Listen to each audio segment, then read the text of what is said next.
Hello, welcome to my stream, guys. All right, we'll be getting started shortly here.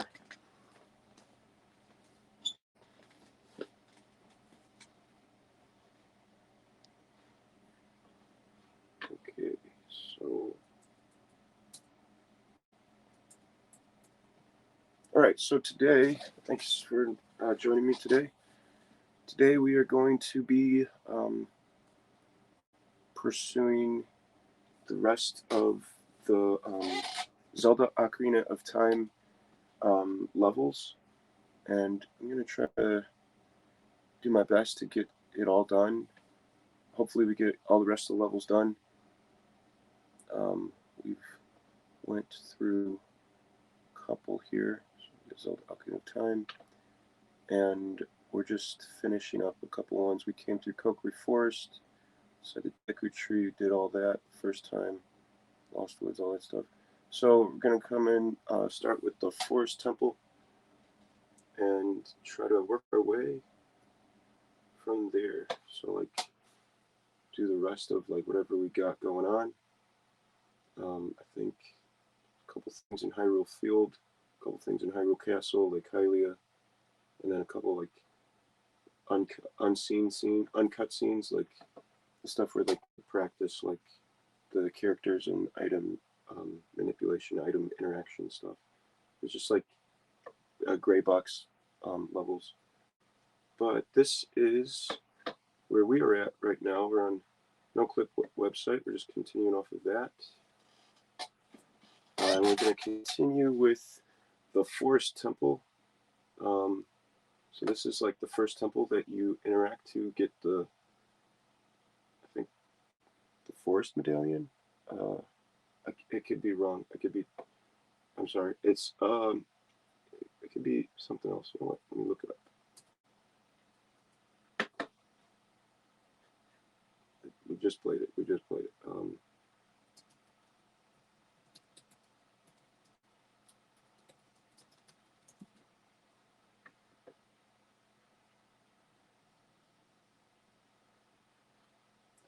Here we go. Yeah, the Forest Medallion. That's it. So, Forest Medallion. This is the temple where you accrue the Forest Medallion. So, without further ado, we will continue. This is the entrance that you come into. Okay, that's just like the beginning part of the entrance. The entrance that you come into, and you fight those two wolves. You got the trees up here, and wow, oh yeah, wow, that's crazy. That's cool. This is really intuitive, like how they designed this. Like it's like I always thought that I had to give, although like at the time this was really high end stuff.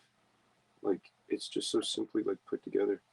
It's like I can do this. It's like it gives me encouragement to see like behind the scenes technique of how previous developers made their things. Like this is cool. I can come in. You could come in here and make this very easily. Like just looking at it, wow, that looks like 3D. Like kind of looking from down here, it's just a plane. And there's the rest of everything. We'll get to that.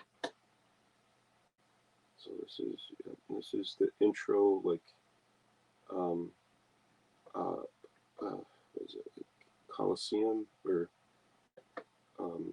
lobby that you come into, and it's really dark and dim because those four ghosts take the fires and make everything dark, and then like you just kind of like go in and try to like find your way through this labyrinth. And this is the garden area. Beyond, yeah, like back here where like you face those giant like flowers. Oh wow. Yeah, so you can see everything here up here.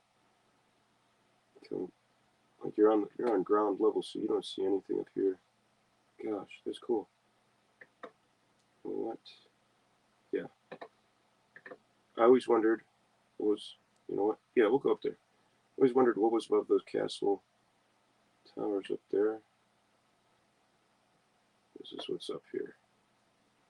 It's just the other side of the level. It's just the other side of the level. Nothing is up here. That's crazy. how high the sky goes. Oh my gosh, it's just a plane. It's just a plane. That's crazy. And then, yeah, and then you got the clouds, the cloud planes, the opacity planes of the clouds. Oh well, actually those are polygons. It had, and I think there are no back faces on it, so they're just planes, basically, from what I'm seeing. Yeah, and you got the rest of the level right here, all right here, all together. This is crazy. What's in here? Oh, okay. This is where you fight those skeleton monsters. We'll go through. Oh yeah, and this is okay. We'll go through. Okay, sorry. Let's pass through the level. So yeah, let's get the water. Oh my gosh! Wow, look at that. That's crazy. This is cool. Under the water, and so usually, I believe you would climb up there and go through here. I think there was a doorway there. There's oh shoot. There was like a doorway that you couldn't get through, so you have to climb down this well down here and pass through here. Well, what's in there, I wonder? It's on the other side of this. Nothing. Nothing's on the other side. It's just the end of the level. And so you come through here, and there's water down here. And you ascend back up there, but I just want to see what's on this side. Nope, nope, it's just nothing. It's just a level. Just a section of the level. You ascend up the ladder, and you're on the other side. You're on the other section over here, so you're just on the other side over here. And yeah, you can never get up all the way up here. You had to I had to hook shot it or something. You had to get a longer hook shot or something, or go into the door over here. Yeah, you had to go in through the door over here or something, through the back. Yeah. You know what? Where does this lead? I remember this. Okay. I think you like unlocked something. There was a button there. Come back through. You go back through the lobby to get up there. Oh, that's what it was. Okay. Come in here. Actually, what was it? What was it? I thought there was something over there. Maybe. Oh, that's. I think you go through here. Yeah, okay, you fight some spiders. Okay, you go through here. And you have this whole section that you go through.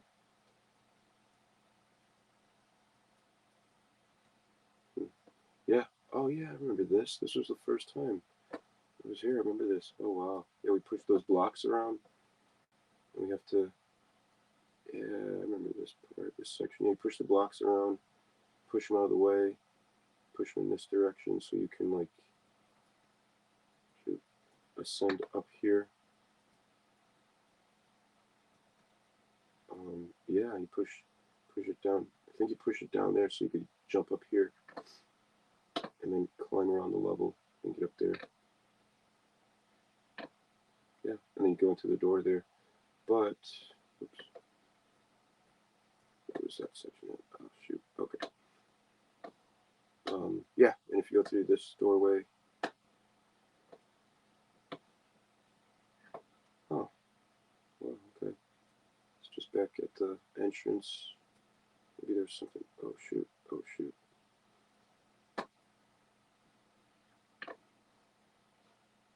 You know what? I'll put it on back face, Cole. We can turn around here. There we go. Okay. Alright, so. Oh, that's a lot easier. Okay. So yeah, this whole maze, this whole labyrinth, that was cool. Like once you walk through it all, like you can kind of understand like where you're going, and it helps out. And then you just climb up the ladder up here, and get up here, and you're there. And then you go through here, Oh, okay, and that's what that was. Wait, hold on. There's okay, and then there was like a maybe there was like okay, maybe it like oh maybe it was that one um room. That's what it was. It was like you shoot the eye up here, and it turns the room into like that skewer kind of room. So that's probably there is probably a room here that has that, and it, I'm assuming that maybe like when it calls it, maybe it like instead of like the corkscrew, like there's like a corkscrew room, and it might call what I'm assuming. I don't know. I'm just kind of like thinking like what I would do.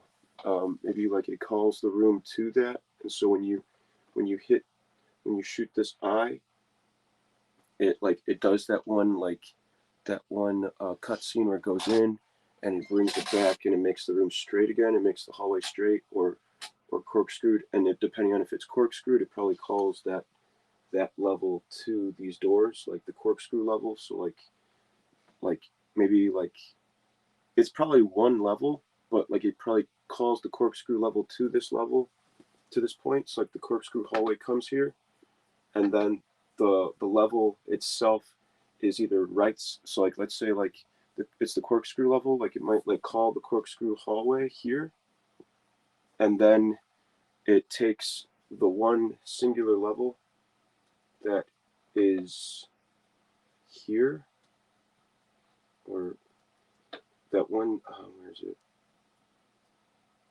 The one level that's like um, I'll find it. I'll find it. The one level that's all like upside down and weird. Like it sometimes is upside down and sometimes is right side up. I was always trying to figure out how they would do that.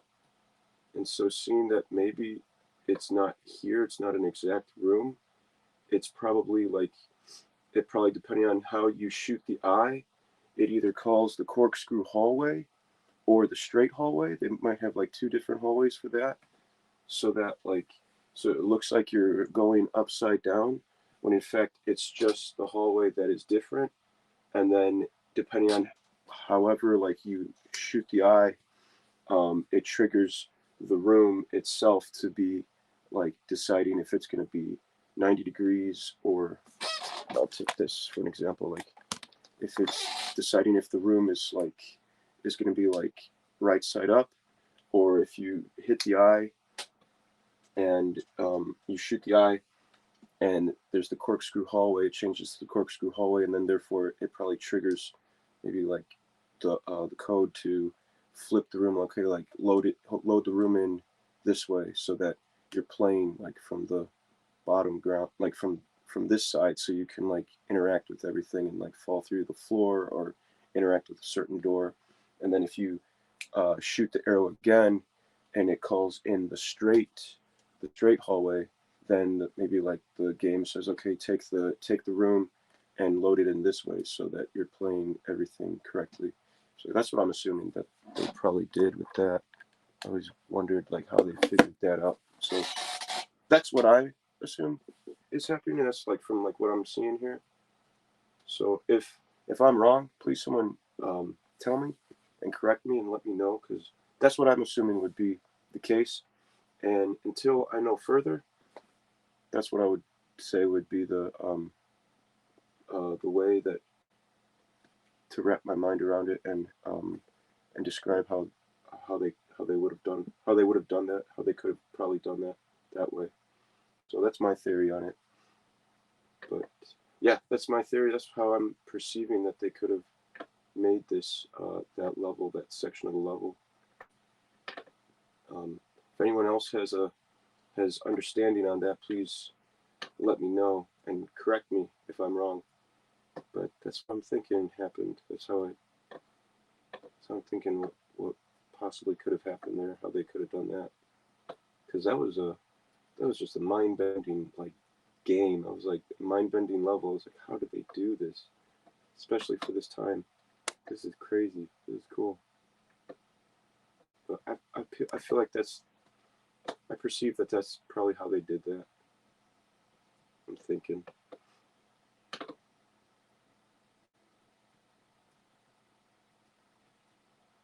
Yep. And then here's, okay, I'm thinking that's why these don't have ending corresponding corridors.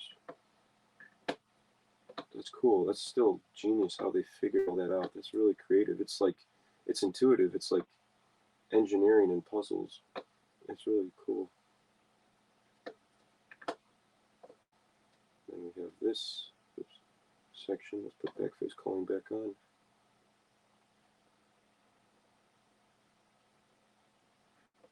These sections here. Oops.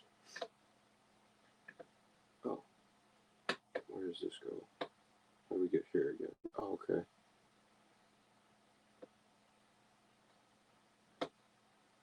Oh, okay. Yeah, we fall through. Yeah, okay. That's what I'm thinking. What happened? Because to get into this level, you have to fall through the level here. You come in here. I think. Yeah, like it's like, I don't know. It's like upside down. Like you fall through the floor, through the ceiling here, and you fall like it's upside down. So like you fall through the ceiling into here, and you're like, what the? Like, yeah, you just like fall into this room here, and like, that was weird. How did I get over here? And then you end up on the opposite side of the whole entire castle, and you're like coming out. You're like, what the heck's going on? Yeah, you end up on this side of the castle, and you're like, that's weird. How did I get here? Like, this is weird. It was like some Alice in Wonderland kind of like mayhem. But I like how they did that. How they constructed it like that. Like it's just, they just kind of like warped you to a different section of the level. So like it seems like you're in the same level, but like you just warp to a different section of it, or like, yeah, or something like that. It's just weird. Like I'd really like to know how they did this, how they made this level, how the game mechanics interacted with this level, and how it all worked out. Just, yeah, I'm trying to like figure it out, like from the knowledge that I know, and just try to like see if I could replicate it and understand it, and like be like, this is really cool. This is genius how they figured all this out. Like this was in 1996. These guys were geniuses to like be doing this kind of stuff. Like this is cool. This is like, you don't see this kind of stuff in games. like like twisting of like rooms and everything, and like being like ending up on like going in on one side of the castle, and then going like warping through all this stuff, and then like going through all these rooms. Okay, all these different rooms to end up like because I'm trying to like fathom it and facet it, and trying to like put it in linear order, and trying to figure out like, okay, how does the map of this room lay out, and like you're twisting, you're going around, and it all makes sense, but you're like how the heck did that work? How did that happen? How did I end up over here, end up upside down, and I'm on the other side of the castle now? It's like, what? This is crazy. This is really cool. This is ingenious. The concept of this forest temple level is like warping through madness. It's like, what is this? But it's like all like intelligent design and like cognitive like mathematics and stuff and geometry. It's really interesting. It's like warping through time and space and stuff. It's like, what is going on here? I really like how they added this level in. That like really like plays on that. Like you're, it's like, whoa, like going through like trying to like figure out your way through like this like mind bending puzzle. But I loved it. It was cool. It was kind of creepy, but it was still pretty cool. Okay, we'll move on to the next one. Go to the Forest Temple boss. And this is, yeah, so this is the Forest Temple boss. Let me put on the back face. So this is the Forest Temple boss where you face Phantom Ganon. You come up those stairs, and oh no, this is the elevator. So it's part of the one level that we were in. So we just came, so we're coming in through here. So like partial, it's like this partial part of the, this partial part of the level. So like you're coming through here into the hallway, and then you enter in through here, and this stairwell leads up to Phantom Ganon's, like right here is his platform that we will be going to right now. So you're coming up the stairs. So like, yeah, so you're coming up the stairs. Those stairs are right here. You're coming up, and you're entering onto his platform here, and you face him coming out the paintings. So that's what this is. This is all just portioned out. Like got the elevator, the area, the whole section. So it's like a separate, like, okay, that's cool how they did that too. So you were basically the, oh, okay, that was cool. Okay, so this is the motioned mechanic. You're pushing it. You're like, so you're here. Okay, so I'm thinking that like you're probably pushing a wall. Probably something here. You're pushing a wall, and this whole thing is moving. Sorry, so this whole thing, can't see my hands. So this whole thing, this whole central position is moving. It's moving in this direction, and the remaining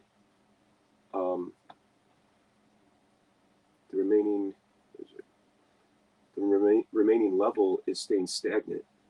This remaining level is staying stable, but you are pushing the central thing, the central obstruct, the central mechanism, and it makes it look like you're moving the entire room. You're like, wow, this is cool. How the heck did they do this?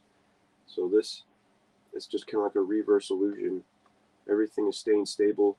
You're just on a moving mechanism that is moving, and it makes it look like you're moving the room. That's cool. That's crazy how they did this. That's genius.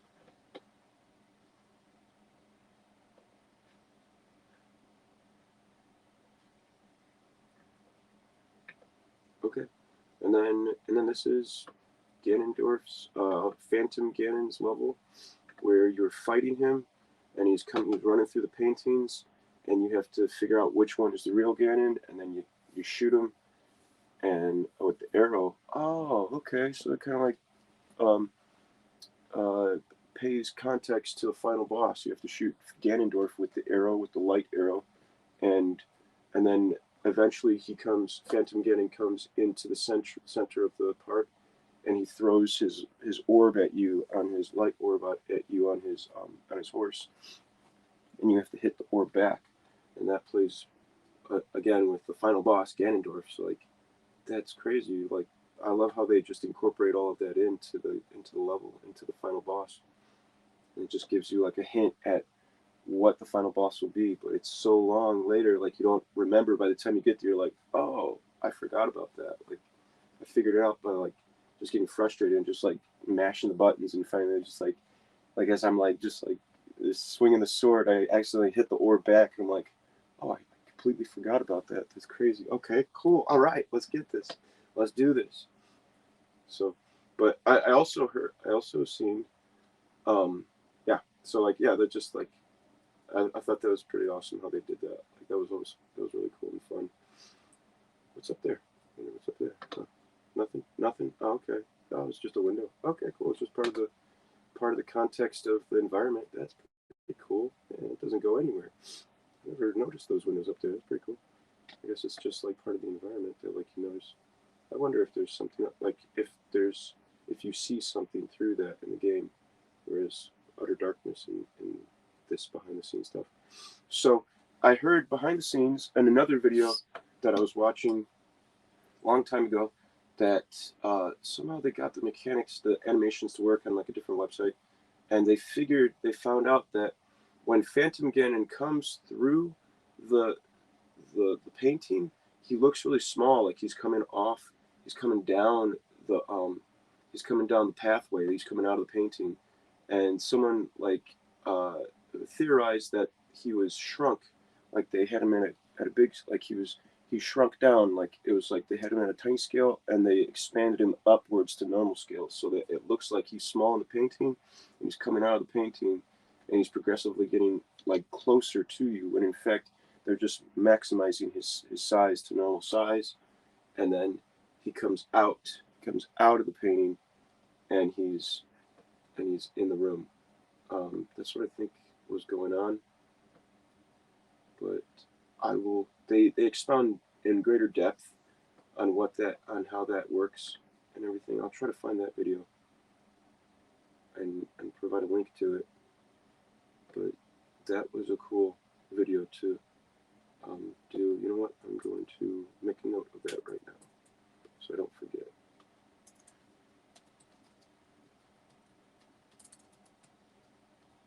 So find Phantom Ganon video game mechanics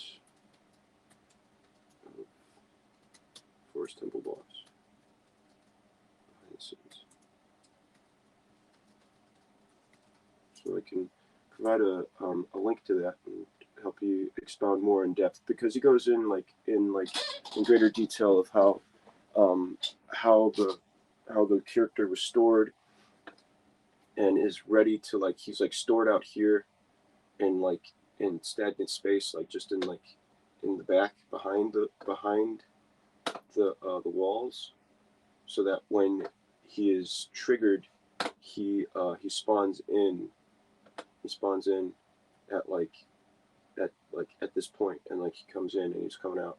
And it's like it shows behind the scenes in greater depth. So I'll look for that video and I'll post it in a link when I do find it. Yeah, I'll look up a link for that. I'll find a video for that and I'll post it in the link of this video when I do find it, and I will find it. So we'll go on to Kakariko Village. Kakariko Village. So we have Kakariko Village here. This is, and again, there's no sky. There's no, I don't believe there's, so it's out of the engine, and maybe the engine exports it with the skybox, or it could just be to prevent pirating of the game, that they don't have the skybox in this data asset. So in this data package. So we have Kakariko Village. Here's where the stairwell goes to. Wow, these stairs are more complete than the stairwell.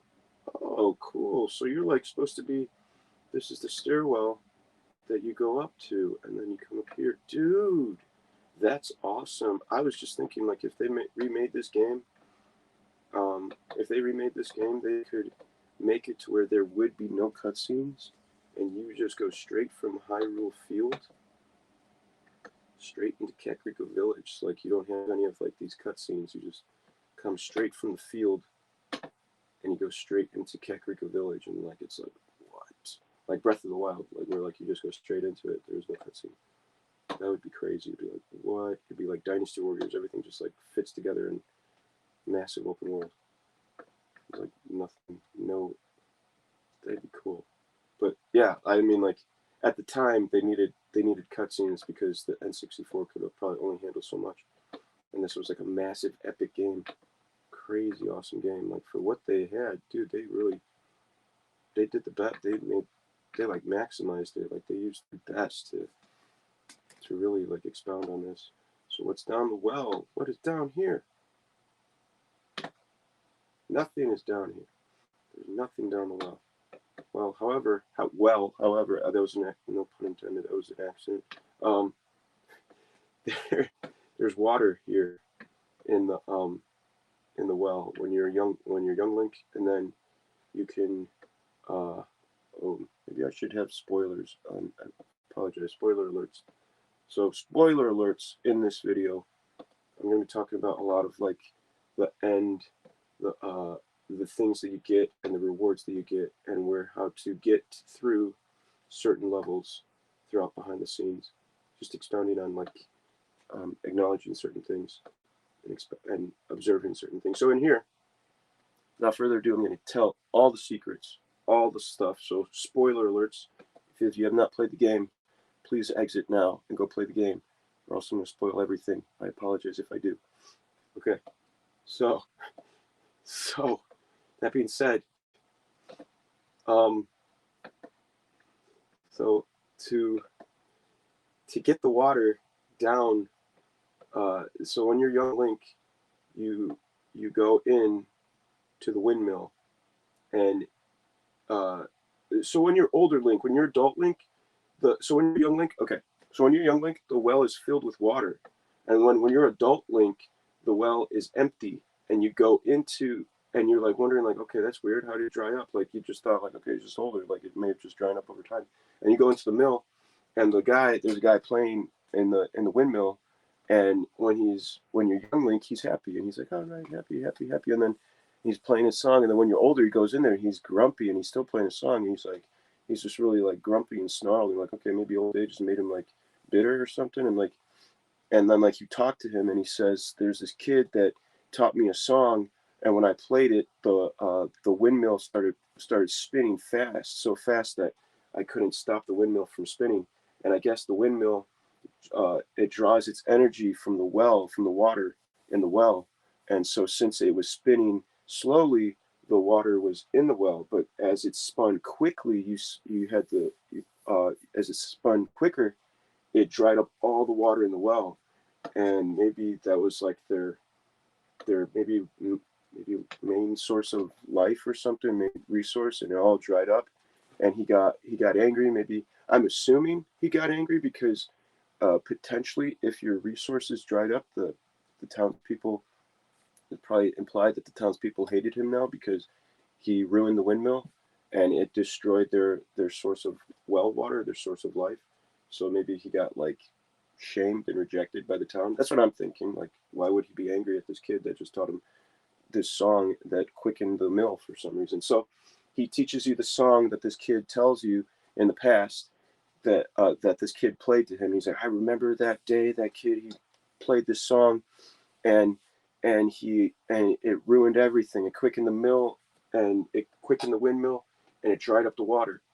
And so he teaches you the Song of Storms, and that's how you know it. And then you learn the Song of Storms, and you go back in time as young Link, and you talk to him again, and you play that Song of Storms to him. And he's previously happy when he's young. When he's young Link, he's previously happy, and you play the Song of Storms to him, and it quickens the windmill. He's like, oh dang it, you made me quicken it. So that was really like kind of like very quick version of it. But if you play it, you understand like the story behind it, and like it's like this guy was so bitter. Like you would never have known this song unless this guy kept this resentment and this bitterness, and like you would have never known and learned the Song of Storms that that initially caused all this chaos unless that guy retained his bitterness. So like it was like it was kind of like a time loop.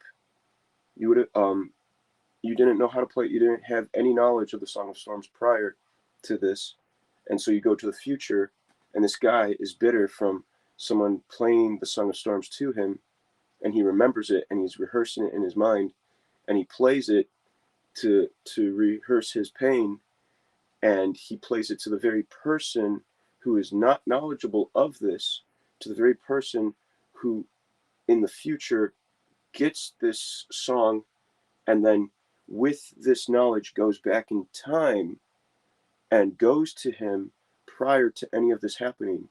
And because he was bitter about it in the future, it basically sends it in an internal time loop of sending it back to the past. Since he's bitter in his future, it was like it only enforced the past. It was like basically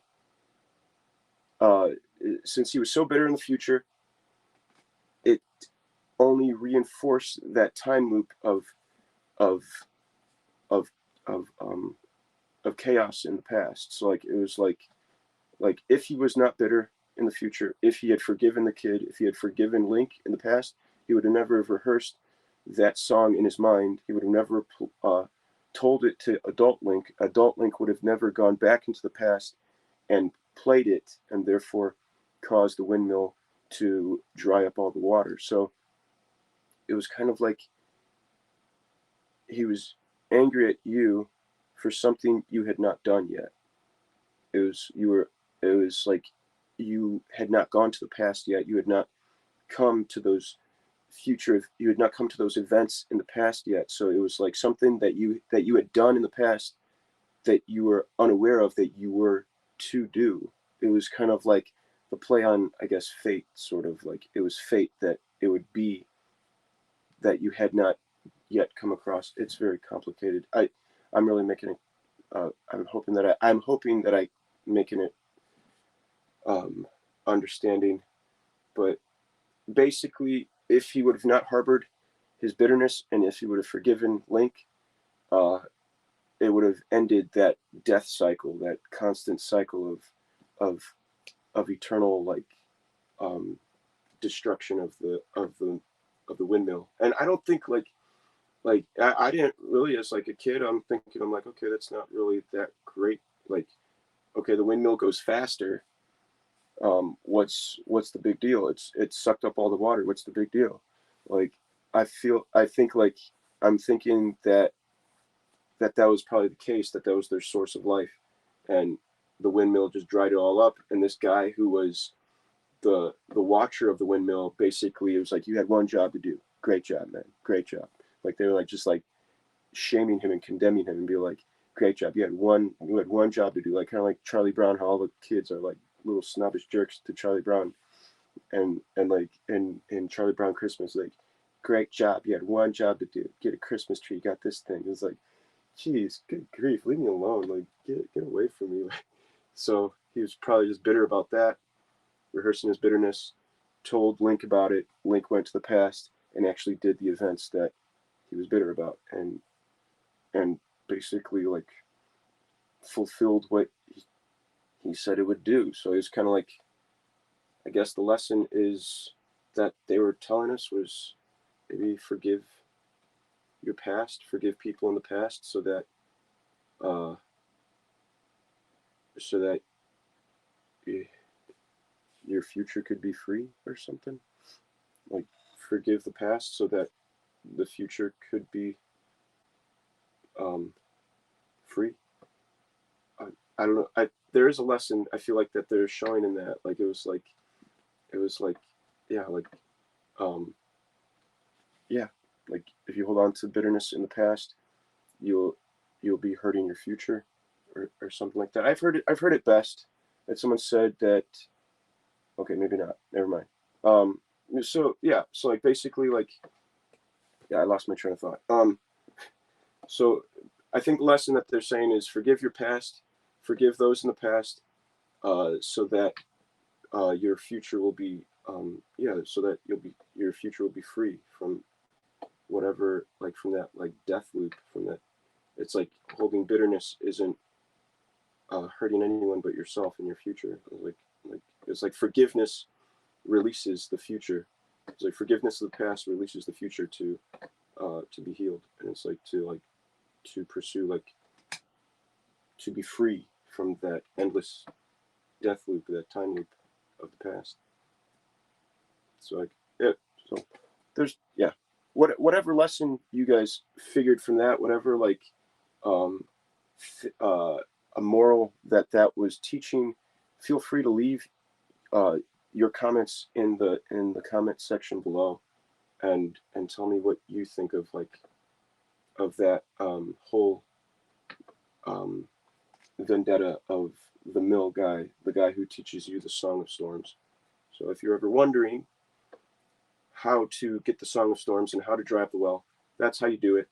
Go into the future, have them take out your ocarina, have them teach you the story, go back into the past. It's a really sad story, I apologize. And then you play the ocarina to him as young Link, and it dries up the well, and then you come into the well, come down to the bottom of the well, and there's a level down here as young Link. It's like the Shadow Temple as young Link, where you come to find here. I'll go down. They have it here. Bottom of the well. So you come down here, and you you fight the boss in here, and you discover the lens of truth in this level. So yeah, you come throughout all this boss level here. You have this whole entire level that you traverse, and you fall down. Even like, yeah, they have all these sewage paths. It's crazy. It's awesome. And now that I see, like, it's basically the sewers. And then you come into this level, you fight the boss, and you get the lens of truth. And so, like, in this level, we could see all the holes here. All these holes are open. We could see all these things. But in the level, these are just walls. You can't see this. This is just a wall. You can't see anything. Like, it's just like walls. And once you have the lens of truth, you can see all of this. You can see everything. It's like, oh, this is really demonic and scary and like creepy. It's like, what is this? This is gross. And so like, yeah, and so like, it's just really scary and creepy. And, yeah, and this is where you come to find the lens of truth. And then with the lens of truth, I think you can progress further. I think you need the lens of truth to traverse across the haunted wasteland. So you need that to traverse across the haunted wasteland. As well as you need the lens of truth to traverse into the Shadow Temple as well, which is the final, yeah, which is the final boss level in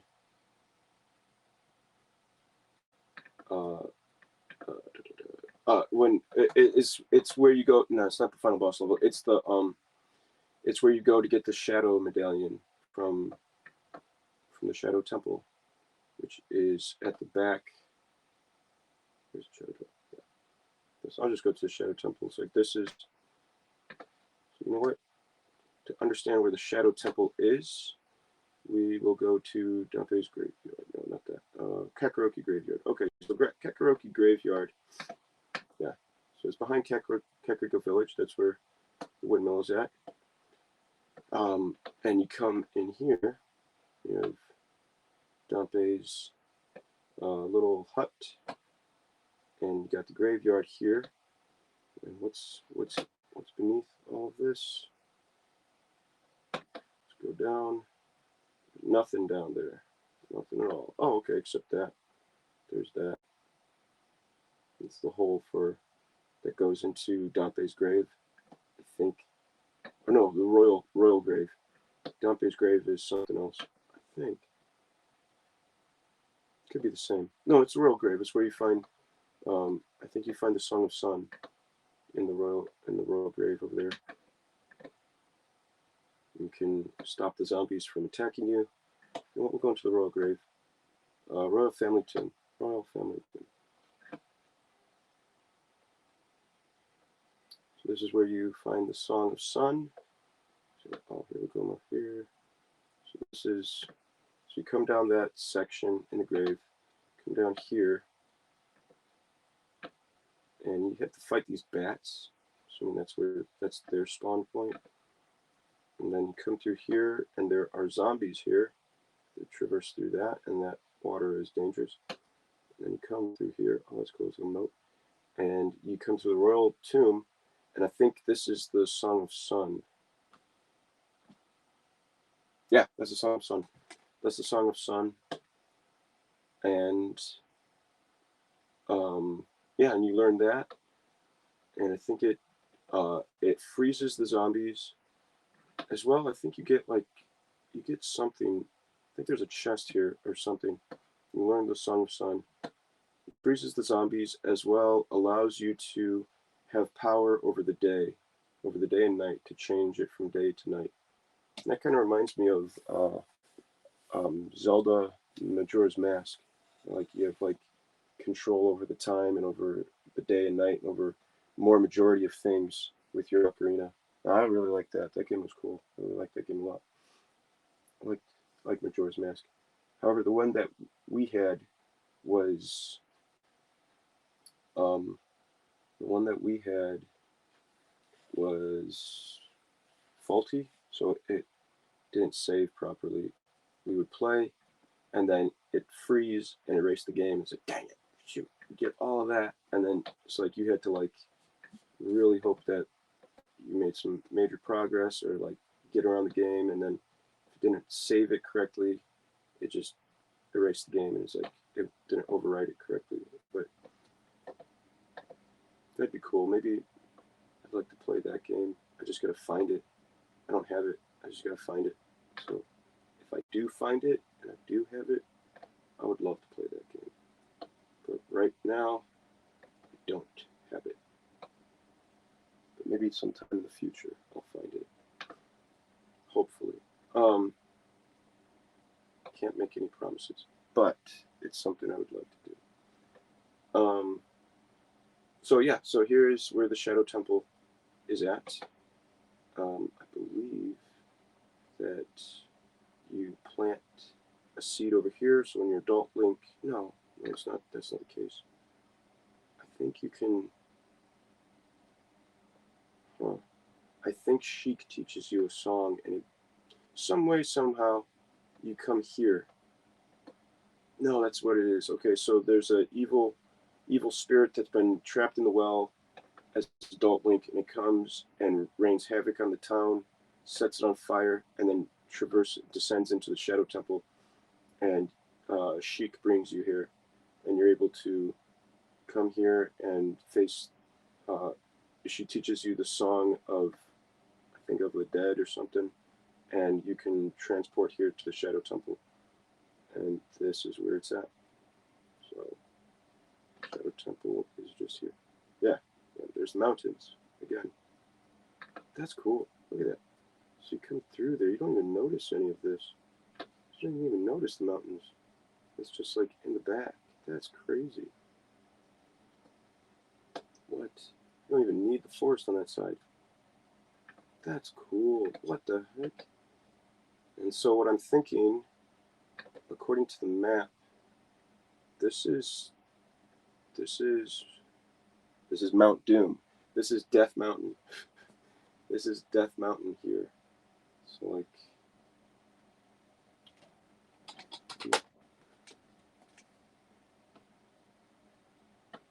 so this is Death Mountain here.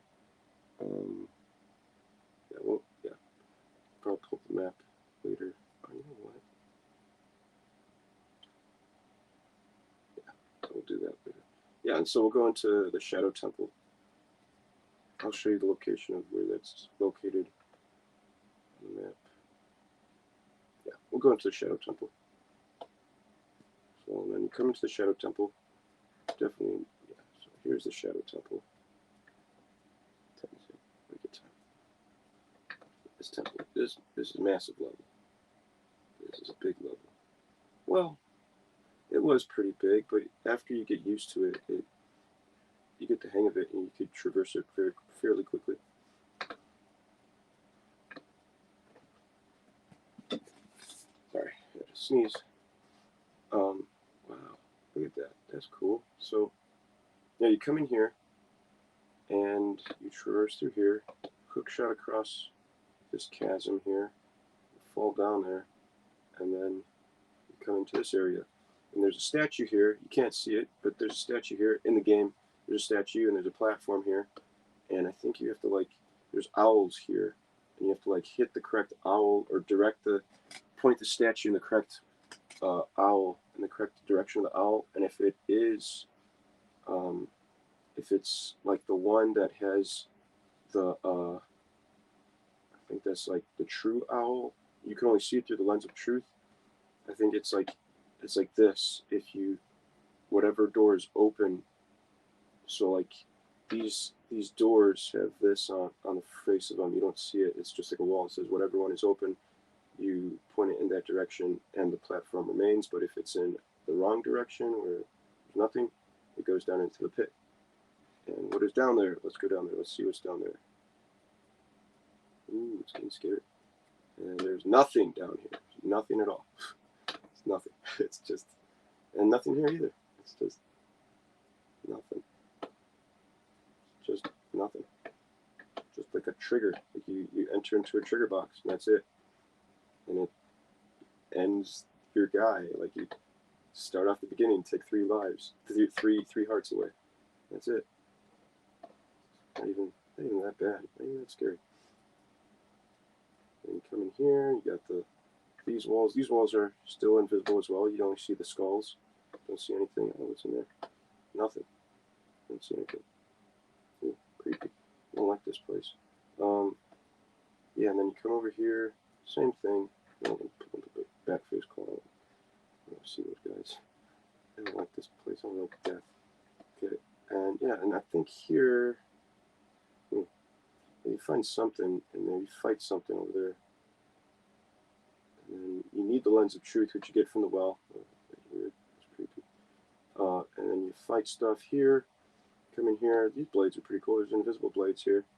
These puzzles were actually pretty cool. I liked them. I just didn't like the context of the situation. And come in here. Oh, this is cool. Oh, this is like where that giant ship is at. Where like the giant ship that rides on the river Styx, I'm assuming, the ghostly river. We'll come back to that. You know what? We're there. Yeah, we got the ghostly river. What's down here? If you fall down. Oh, that's crazy. That's cool. It's just, there is nothing down there. It's just the emptiness of like the black part of the level. And down here, yeah, just emptiness. Gosh, they just faded it out. That's crazy. That's horrible. So it's just basically bottomless. There's nothing down there. That's crazy. So when your guy falls, he's falling. He's just falling forever. That's not good. That's crazy. So this is cool. Yeah, same there. Same here. Yeah, that's it. What's over here? I know this was a shaft. Oh gosh, jeez. So it makes it like, this reminds me of like the mountains and chasms of the goblins in like the Misty Mountain in Lord of the Rings, like, and like in the Hobbit, like it's like bottomless, or yeah, like Misty Mountains in Lord of the Rings. It just goes on forever.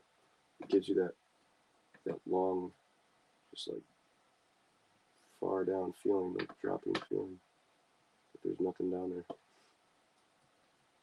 That's pretty cool. Okay, that's really cool how they made the design like that. Oh, there's nothing up here. I never bothered to even look up. Okay. Yeah, so here's, let's throw backface call back. Yeah, it's on there. Okay. Yeah, where were we? Yeah, okay. So we got this side, the front side, come through here, traverse through all this, through all those spiders, through all those guillotines, all this stuff, and then you traverse through this with the floating boots. I think that's what you find over there. You find the floating boots somewhere over there, back there. And then traverse through all these guillotines, come over here, come over here. Wow. Traverse through here, find some more stuff, some more puzzles, and probably another treasure that you find, maybe a key. This is cool. I love this. These dungeons are amazing. These puzzles are awesome. Yeah, you got like those flames and those like little like blade things that like shing, shing. They like cut your guy, and then get all this here. This section. Yep. Yep. Find more treasure to finally progress through all of this back. Oh, dude, I remember this. I remember this section. Oh my gosh. I remember this. Got those 3 pots. Oh gosh. I remember this level. I was like, man, can I ever be done with this? Yes. Oh, and then you got the fans, the giant blowing fans. Giant blowing fans. And then, yeah, treasure chest. And how to get in here. there, here, and we're back. We're back here. Back here. Oh, okay. So like, yeah, you descend down here. Okay. So you descend down this level initially. Oh, that's cool. So it kind of gives you like a secret to like. Okay, because okay, I didn't see that. I thought this was open. There's a cage here. You're not able to see it. You only see the reverse side of it. So that backface colon. So if you take it off, see this side, see the back side of it. Okay. So that's just a plane. That's just a plane. And you're back here. And yeah. Oh yeah, I remember this. There were walls here that you need the lens of truth to find through. And this is where you got these closing walls coming in. Okay, I see. That's where. Oh, okay, that's where the giant pots were at. These were the giant pots. Okay. Man, this level was long. This was a long level. I think we fought some likes in there. Yeah, there's a lot of. Okay, so there are walls here that you needed to traverse. You needed the lens of truth to see through the maze, and then you had to fight the hands as well. And this was cool. I like this part. There are invisible platforms that you need the lens of truth to see through and walk on. And then in here, you descend all the way down the pit to Bongo Bongo. And we will go there next. Shadow Temple Boss. You can't really see anything because it's kind of hard to. You need like reverse colon because, yeah, so like it's like within like there are walls here, like there are polygonal walls here. They're just you're not able to see them. They're just black. If you go past them, it just blocks it out. It's up here. Oh, okay. Oh, what? Okay. I didn't see all this up here. Oh, this is cool. Okay. That's interesting. That's really cool. Maybe there's a way of getting back up here or something. That's creepy. Wow. Okay. Yeah. And then you fight Bongo Bongo on here. So this is on the edges of this giant, basically bongo that this creature is playing. You fight the giant hands, the invisible hands, and then like you look in the lens of truth, and you see an eye, an eyeball. Kind of looks like the creature from Stranger Things. I wonder if it's an actual demon or something that people have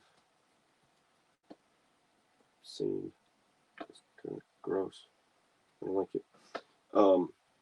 So we will go to our peace grave. But yeah, Bongo Bongo was my favorite boss. I don't know, I just liked his hands. He was my favorite boss. I liked his hands, and it was fun to play. I don't know, I just liked whenever my brother fought him, I thought it was pretty cool to look through the lens of truth and you see like this thing. You're like, whoa, there's a creature there. What is this? And his hands were like the most realistic hands in the game. All the other hands were like small and like this or like this, and his hands were actually like real. And like I think he had like all four fingers, and it was like I don't know. I just liked it. Like maybe it was because it reminded me of my dad's hands. My dad was a construction worker, and my dad has like really like big hands, and so like this guy's hands were like playing the bongos. My dad is a drummer, but I don't know. Maybe it's just something about like his hands. I liked his hands, and then you look through the lens of truth. You're like, whoa, there's a creature there. There's someone there. So this is pretty cool.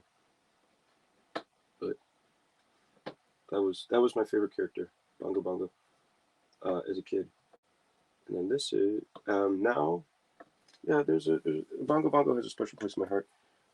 Man, he was so hard. When I was a kid, I beat him when I was like 12, easy.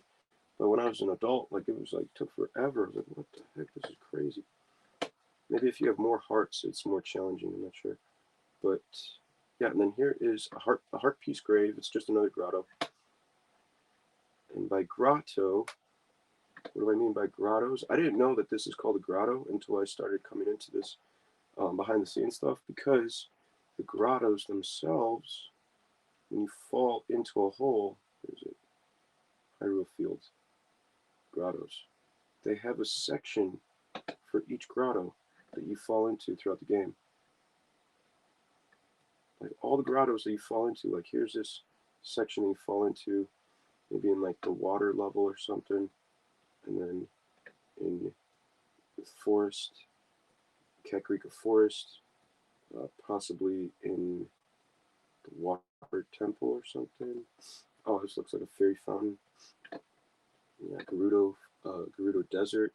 You got different grottos that you fall into. So like, it's like, yeah, it's like each grotto is different. Like I didn't realize that they had separate levels. I thought this was part of the level. I didn't realize that. Like it goes into a cutscene, and you come into a different level entirely. You have like, it kind of makes sense. It has its own music and its own like kind of like atmosphere and vibe that it plays. And so each there are, yeah, so when you fall into a grotto, you are literally falling into this level, into this level, into this. What you see here is this individual grotto, but you're literally just falling into the multiple, this level basically of all of these multiple grottos. It's like that's what this is. It's like an eternal like level specifically set apart for grottos. It's like you are in the mini grottos level. I've never seen this. This is cool. I'd like to come in here. Never found this grotto before. Maybe it's in like Lake Hylia or something. That's really cool. That's really awesome. Interesting. I wonder if there's something at the bottom. Like a chest. Yeah. I know the many grottos of Kakariko Forest. That's for sure. Oh, that's cool. Maybe there's something over there. Yeah, so these are different grottos that I've never even seen. Gosh.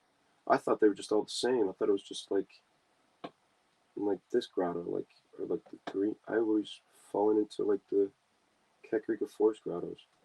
This is really cool. Yep. So this is the grotto level. 1, 2, 3, 4, 5, 6, 7, 8, 9, 10, 11, 12, 13, 14 different grottos. Cool. So let's go to. We still had some more to look at. Heart Piece Grave, Fairy Fountain Grave. Okay, so in the one of the graves in Dompe's graveyard is a fairy fountain, and this is what this is. Oh, okay, yeah, so you cut in through here. Wow, okay, so that's why it looks so dark. There's nothing up here. Yeah, it's the fairy fountain grave. Wow, those pillars don't even have bottoms on them. That's really cool. You can come in here and like see like how they modeled their assets and everything. This is and then the textures that they used as well. Oh, look at that. It's just repeating textures. That's really cool. It's probably like one thing, it's like, and then just repeat all the repeating. Okay, Heart Piece Grave. Yeah, we were just here. What is it? Oh, there was Dompe's grave, Kakariko Windmill. So when you come into Dompe's grave, you hear about his hookshot, like his toy that he made, this like sling toy that he made. And he's like, if you can come into my grave, you can have it. And so you find his grave, and then you race him throughout this whole entire level, this whole section. This was a frustrating level, but oh gosh, I can only imagine you take a wrong turn, go into a dead end, you're like, shoot. That was funny. That's horrible.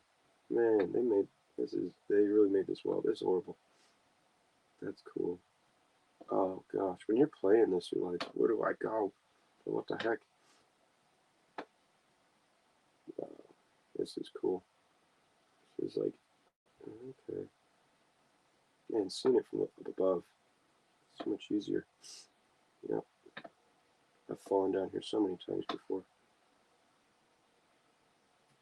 Okay, and then you get his hook shot, and then you play the Temple of Time song, remove the block, go in here and come out into the windmill. And that's how you get up here on the windmill.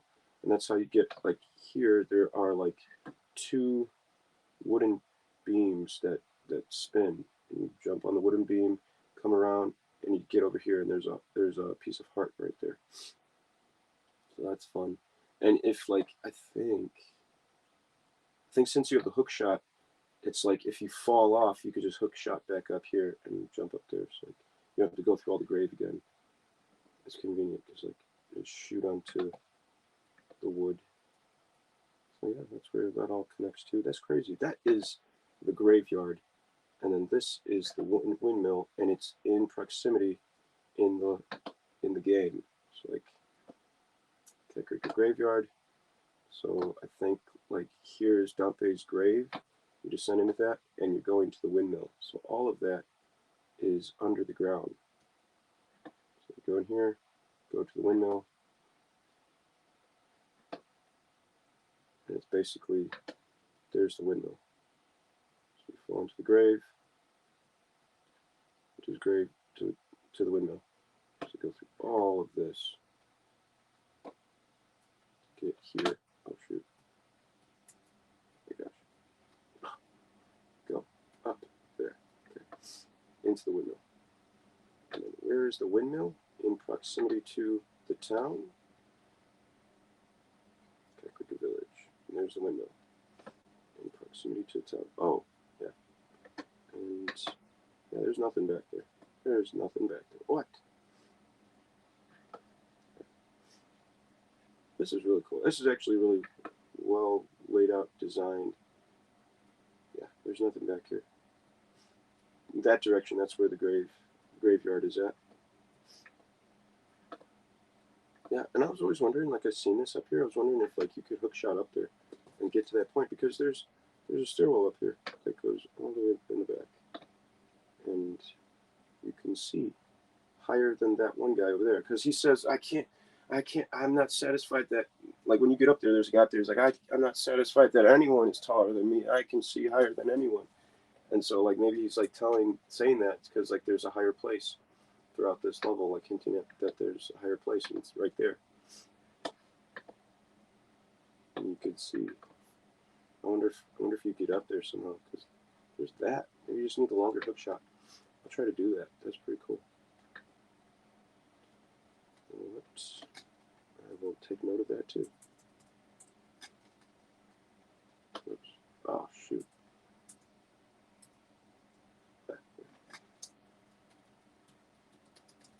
Hook shot to higher place in windmill. Look into it. Okay. Alright. So yeah, we'll just kind of fly around here a little bit more to like see like secrets. Oh, there's nothing here. There's nothing here. It's just a mountain. And Death Mountain Plain. Nothing here. That's it. That's all. That's all it is. Gosh, what the heck? There's what's underneath. What's on the other side of these forests? Nothing. Nothing at all. What's that? Oh. What? The building is connected to... Whoa, the building is that's part of the asset. Oh my gosh. The building is connected to the outside of, oh my gosh. It's not even a building. It's not even a separate asset. It's part of the backdrop. That's crazy. That's crazy. It's just part of the backdrop. It's like a puzzle. It's like a puzzle piece. 3D puzzle piece. This is cool. Alright. We'll go into Sculptula. The Sculptula house. Where you find the person that's turning into a Sculptula. I don't know if someone cursed them, so I need to collect all the Sculptulas. And, wow. So it's just an inverted, oh, cool. So it's just, yeah, collect all the Sculptulas and they give you rewards as you turn their family back into humans. That's really sad. It's like someone was envious of them, so they cursed them. It's just row. And then here is, yeah, here's the sculpture of house. That's it. Okay, so it's like a dome shape. It's just I guess like a cone dome, black dome, maybe a little bit with a gradient, light gray gradient to black. That's cool. Wow, this is a really well laid out like level. Like this is stuff that we don't usually see in N64 games. We're like, well, we do, but like we see more so in modern games. Is like you propagate the area with sticks and props, and you let the the environment live and like have like different things in here. Like this is abandoned, so they have like different like planks laying up against the wall, laying on the crate. It's like uneven. It's unsymmetrical so that it looks real. Yeah. So in real life, probably gonna give out a secret, but that's okay. In real life, so everything, all assets usually are straight. If you just like take this and you move it a little bit, you just like kind of like take it and let's say, okay, I got my Orbit gum here. I'm not sponsoring anything, but you like let's say like the crate is straight in the game. If you take it and you like, okay, let's say like it's like here's the crate. It's like sitting like this. How this crate is sitting. If all the crates are more object lesson, more objects for this object lesson. So you get all the crates in a game. In a game, if they're all like perfectly straight, it's like perfection is like in a game everything's perfectly straight in a game. So if you just move it, just like if you take it and you move it just a little bit, you skew it a little bit, it gives it like that much like more reality. Like everything in a game is like perfectly straight when you're making a game. Like there's like boxes that are straight. If you take a box, instead of making everything perfectly straight, you just skew it just a little bit. It makes it look realistic. Like you just like skew it. Like here I'm exaggerating, like but if you skew it just a little bit, it makes it perfectly straight. It makes it look real. So like if you have like if you're in a level, you're making a level design, you have like all these boxes in a row and they're all perfectly straight. You just take one and you just move it just a little bit, and it looks like it gives it like that imperfection feel, and it makes it feel like oh, okay, I'm in a natural environment. It's like when you're in an environment like that, it's like people may not even know it, but it's like subconsciously they just see that there's something off. There's something anomalous. There's something like it's not perfect. So like it makes them feel like they're in a real environment. And as the character plays through the level, they may not even notice it, but it feels real to them. Whereas if everything was straight, they go into that level and they're like, "Whoa, everything's perfect in here. This is weird." It's different. Like it's like they notice it then. Like in real life, everything needs to be perfect, but in the cyber world, everything if we strive for imperfection, we strive to make things look imperfect because that's what makes them real. And so yeah, in video game software, everything is perfect, everything is symmetrical automatically, and we strive to make it look imperfect, and that imperfection, that flaw, gives it that value, that much more greater character, and we like that, we love that. It's like, oh yeah, that looks great. It looks like it's like that's imperfect. It's like it gives it that anomaly. It gives that flaw is what gives it its character and its value, and it's so much greater, more valued, and like yeah, it just gives it that much more value in real life, and kind of like yeah, kind of like yeah, it's pretty cool. It kind of like shows and yeah, like a testament to like I don't know, like in real life, like you might consider something flawed that you don't like, but it gives you it people love it, and it's that character not like love it like to have something over you, but they love it like they find it like That's beautiful. I love that part of you, like that freckle or your nose or something that you might not like. You might consider it flawed, but other people find value in it, and they're like, "That's beautiful. It looks great. It looks perfect." And it's like it it gives you that much more value, that which like you thought may not have been otherwise. It's like it's beautiful. It's wonderful how it was created. Like it's wonderful how like that flaw is it not, like you might view it as a flaw, but it actually is something of value that gives you value, and like people find it beautiful. So we'll go to Granny's Potion Shop. So this is Granny's Potion Shop. These are all animations, by the way. These textures are animated in the game, but they are just planes. Same with fire in video games. Fire is just planes. Even in modern day video games, fire is just planes. Like they're just planes. The difference between modern day video games is that in N64, you go in here and I don't know. Honestly, yeah, I think you can see, yeah, in N64 games you can go behind the fire and you can see that it's just a plane. Whereas in some, and they still do the same thing today, but in some video games, they have it to where the fire is like you only see one side of the fire, and it's like it like animates. And so let's see. Okay, so you can only see one side of the fire, and it animates. And so when like if your character is here, and they're moving this way, the fire moves in direction of where your character is viewing. And so like it's always constantly looking like it's fire in front of you, when in fact it's just a plane. It's just a simple plane that is looking at you the entire time. And it's like it's only in perspective of your view. So that's what that is. Um, that's how fire works. That's how like really a lot of visuals animations work in video games. Um, Today, as well as back then in N64.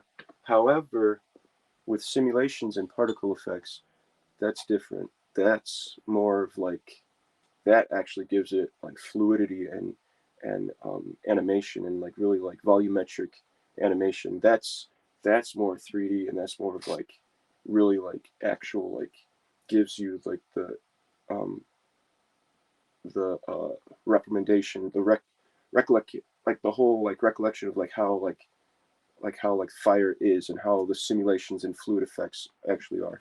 Like that's more of like simulation and particle effects now actually uh, incorporate that volumetric like depth to like almost like yeah like um, attesting to realism and like actual like depth of like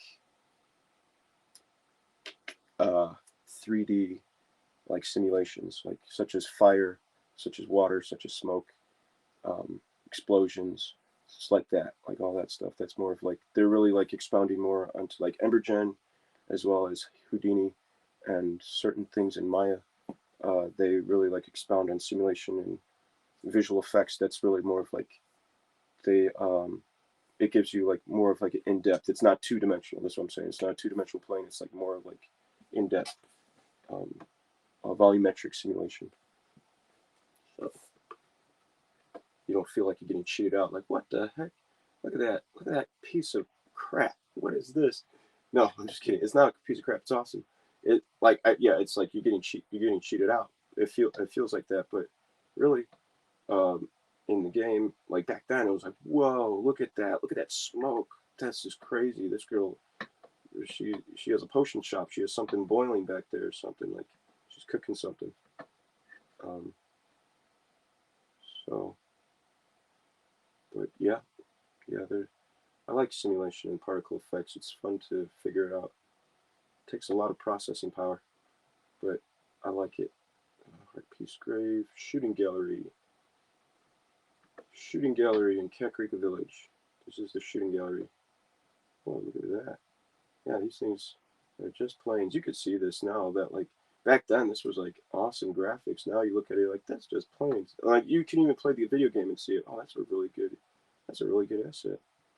That's actually really good. They actually painted that really well. Holy smokes. That's crazy. Oh my gosh. Look at the most. Man, I could be here forever. Okay, so yeah, back here, there's nothing back here. Yeah, this game is crazy. It's just planes. Just planes. Not even full geometry, just planes. That's cool. That just shows like how much like someone like it just shows how easy it's thrown together in a mix. It looks so good. It doesn't have to be so complex. It's just so simple. I could do that. You could do that. This is cool. This is cool. This is great. Throw a simple texture on there. Death Mountain, Bronze City. I did all that. Hyrule Field. Great Fairy Fountain. Here. Okay, so this is the Great Fairy Fountain, one of the Great Fairy Fountains. Up here, there's nothing up here. Down here, oh, okay, so it's just kind of like invisible. Oh, okay, so it's just transparent. Alright. It makes the sound, the sparkling sound. Wow, this is cool. Oh, dude, this is awesome. I can make this. Dude, this is cool. Oh my gosh. Nothing back here. Not even the back of the stairs. Wow. I always feel like I'm cheating myself out if I don't put the back on, and it's not even there. Not even there. You're not going to see it anyway, so why do you need it? Save on processing power. It's on this side. Wow. Okay. This is crazy. Moving on. Small fairy fountain. Yeah, we were here. Oh, okay. Just small fairy fountain. Same thing. Magic fairy fountain. Oh, okay. It's just purple. Multiple layers. Oh, okay. So front layer and a back layer. This is cool. Okay. Wow. The gradients. That's pretty cool. They wanted that blending gradient. Grottos. Cutscene map. So I don't know what's in the cutscene map really. There's nothing here. I think it's just they needed a map, a section, an environment to go into black, and so I think that's what that is, cutscene map. Or it could just be something that's not loading. Hyrule Castle, Castle Courtyard, Courtyard Night, lots of pots. So this is, this is the place where that guard is at. I wonder if sometimes I just want to break all these pots, and so you go in there and break all the pots. This is cool, dude. What? Oh my gosh. So you have, so there is a plane for the item, and they have a plane for the shadow of the item. That's crazy. Well, this one's kind of inverted a little bit, but you have, that's cool. Oh shoot. So when it moves, it looks like the shadow is slightly moving with it. That's cool. That's crazy. What the heck? Oh my gosh. The map. There are no shadows. There are no shadows. That's cool. Okay, so they didn't have, so they didn't, so in light, in environment lighting today, we have Lumen in Unreal, and that more of like is like volumetrics and lighting, where the lighting shines from, let's say if the lighting was coming from up here and it was shining down here, it would cast light and shadows onto things and cause ambient occlusion and cause shadows to accumulate, shadow maps to accumulate on the objects in the engine. Whereas back then they didn't have light like that. You needed to make light maps and shadow maps to where the texture on the ground would have like a cast. So like if this was the case, if there was light coming from this direction, okay. So if there was light coming from this direction and casting going this way, you would literally need to, I think this is the way you do it, is that you would need to make a shadow like texture map to where it would like, it would purposefully, like, you'd color this in as shadow on this asset particularly, and so like it would be like a shadow map or a light map, and like where like light would be coming in, you'd like have to paint an actual light map onto it, so like it looks like light is coming in or there's a shadow being cast. So like, so I think that's what these are. These are shadow maps or shadow assets, possibly. So yeah.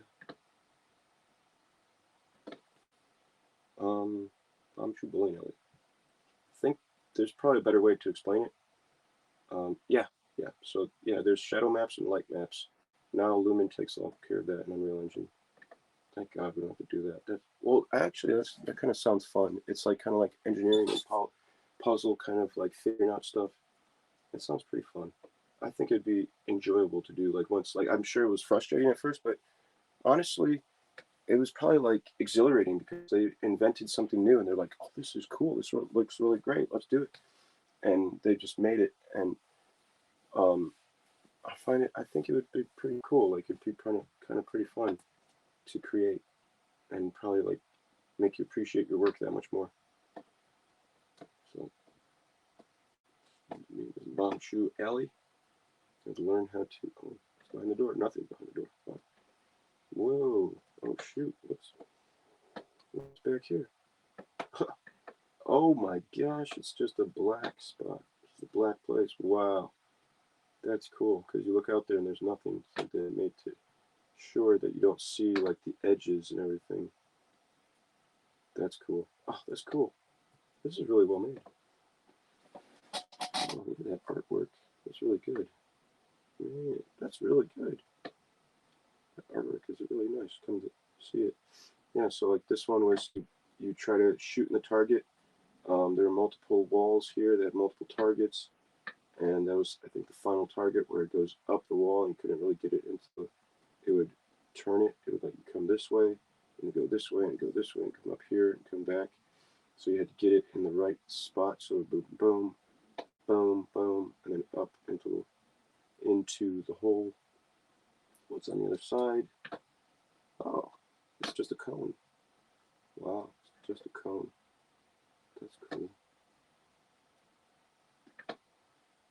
Oh wow, this is cool. Man, look at that! Look at that! Whoa, jukebox. It was like R2-D2.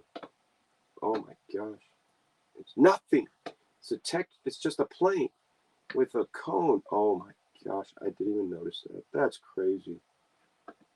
That's crazy. It's the simple things. That's ridiculous. I'm gonna make it. I can do that. That's crazy. That's really cool. Okay, treasure chest game. I didn't beat this one. This one seemed. I feel like there's like a skill to this, or it could just be chance. But I didn't like this one. I had to figure out. I still have to figure this one out. You go through each. You pick one chest. If you pick the right chest, you go into the next room. Pick another chest. Pick the right one. Go into the next. Pick the right one. Go into the next. Increasingly harder, and you finally get into the final room. Go through like 6 different rooms. That's crazy. So like it really like racks up like the anxiety of like, oh man, is this gonna be the one? Like, that's cool. This is actually kind of cool. Look at that shit. Look at that. Ah shoot. Look at that treasure. Look at that treasure. That's cool. Huh. What is in there? Nothing. Oh, this is cool. Bro. This is an awesome chest. This is what's in the chests. What's below it? Nothing. Wow. It's just a plane. I don't know. Okay, that's a little bit. Wait. It's just a plane. Oh my gosh. I thought there was like at least some 3D. Oh gosh. That's really cool. It's just a plane. That's really cool. Okay. I thought there was at least some 3D geometry. I didn't realize it's just planes. This is cool. What's in here? Maybe. Nope. Nope. Just the inside of the box. Dude, so these are 2 different assets. Open chest, closed chest. That's really cool. All right. Temple of Time interior. This one is cool.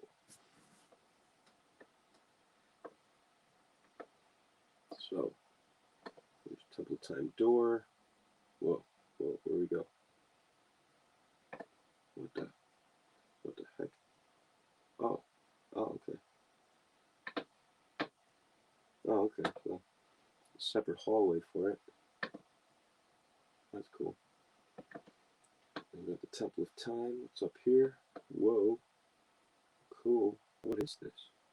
Okay, so it's the top of the Temple of Time.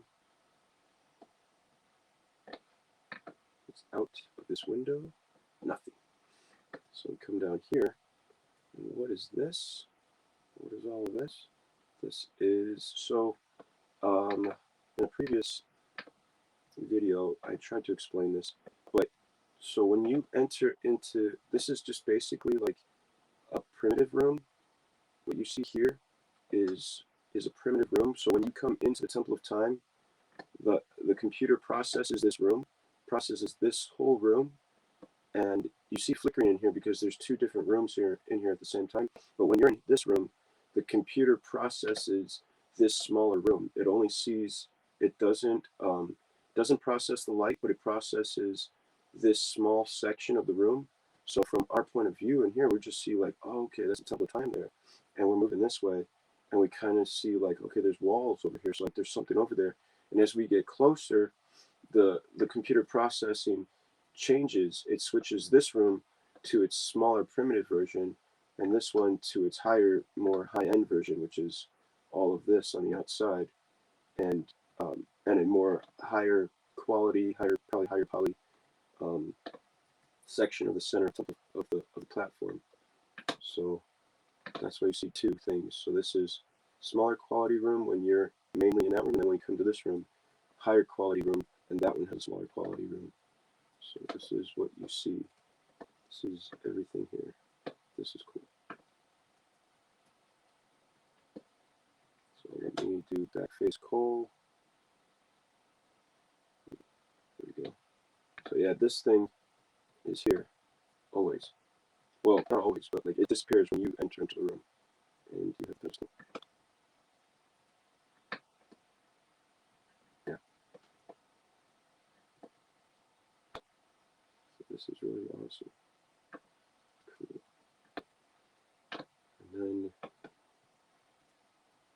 like this light map here. I think this right here, this is a light map, I believe. Like in video games, we have light that comes in and reflects the light off the asset. In N64 and older video games, they painted that there. That's an actual texture of light. That's a light map. So they painted that texture there to map it there to make it look like, okay, that's light being protruded on the ground. And in fact, it's painted there. That light will always be there. And it's cool because like you walk into it, you're like, whoa, I'm looking into. And then they have like the specular like kind of things. As you walk through the light, they have that specular like uh, um, visual effect pass over the screen, so it looks like your guy's getting the light in his eyes, and like it's like really like gives it that like context that like, well, you're in a light filled room. This is cool. Like kind of like when like you walk into your room in the afternoon in the summer, and like the light from the sun is beaming through the blinds, and like you get the light in your sun, twinge of light in your eyes, and it's really cool. It's like gives it that kind of visual effect. Yeah. So I would suggest coming if you want to see it.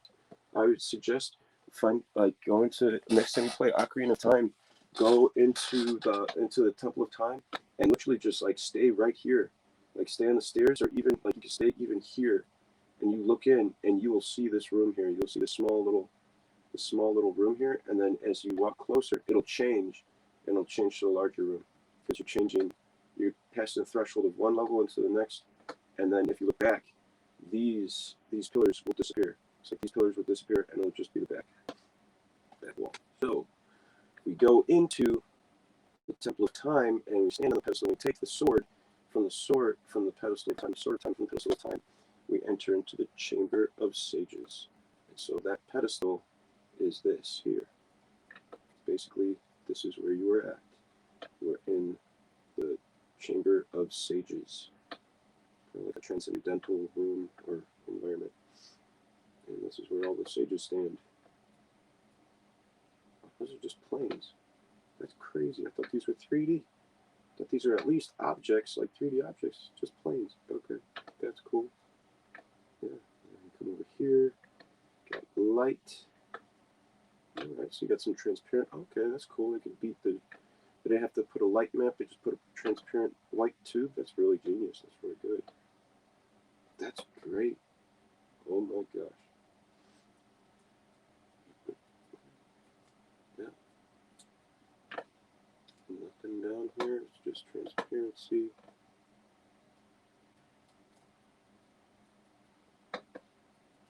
Yep. That's it. Most of the time, yeah, I think this one, it's just a lot of cinematics take place. I don't think you're able to interact with this stuff here. That'd be cool. Good. That's really cool. Now we go to Lake Hylia. Sorry about the squeaky chair. Alright.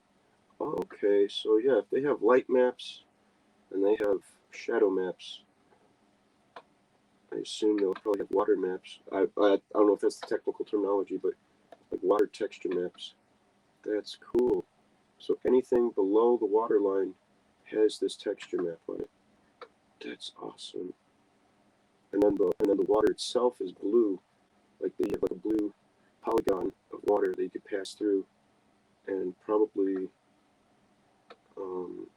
yeah, maybe like gives it like, yeah, if you're looking up at the blue polygon, it gives it like that even more depth of like, whoa, this is dark or something. Maybe there'll be some sort of atmospheric that they add to it, because I feel like it's darker down here when you're in the water for some reason. And got the temple, the water temple, and yeah, nothing in here. What? It's just broken. Nothing. Well, you don't need it really.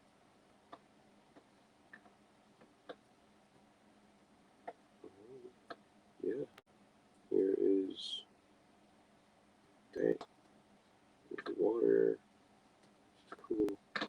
Comes into Gerudo Village. Wow, there's nothing over here. Gerudo Valley, dude. Just look at this mountain. That's it. That's just the mountains. There's a plain. It's right there. Makes it look like, oh, dude, there's mountains over there. Yeah, and even if you're like up here, oh my gosh, makes it look. They just put that there so when you're up here, got that small plain back there. That's cool. That's ridiculous. That's crazy. So simple. And then you come over here. This is where the gate's supposed to stand, and there's nothing here. That's unique how they just like snip it off with like a triangle. It just comes to a point instead of having a dead end or open end. That's really genius how they did that. It's cool. At first I thought that was lazy, but that's genius, because like it's like just close it. You don't have to worry about like open-ended loop, open-endedness.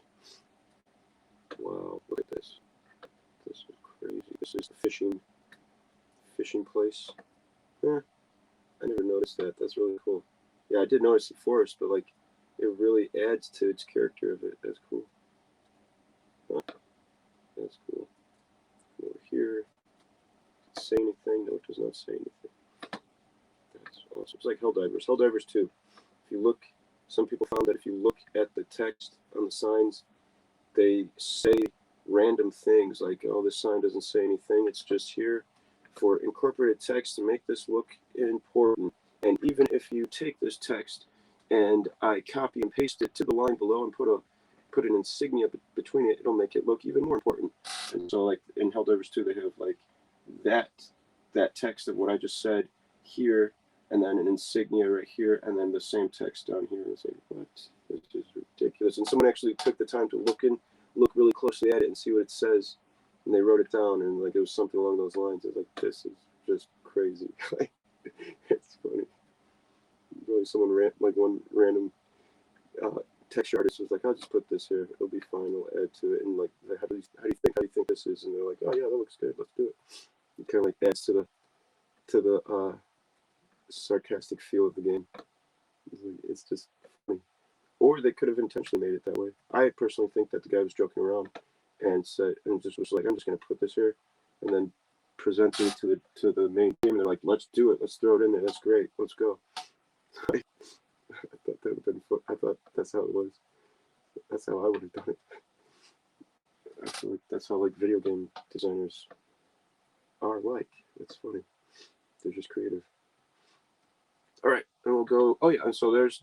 Okay, so this is Zoro's domain there, and we'll go into the water temple, which is probably inside this whole lump of ground there, like under the ground. That's crazy. Under there. Oh wait. Go up to the water temple. I wonder how accurate this is. Like there's so many. This is cool. I like the lore of this. Like it's like under the ground. Look at this. It's within that section of the ground. It goes into the back of the ground. This is so cool. Wow, look at that. Look at that. All right, we need backface coal.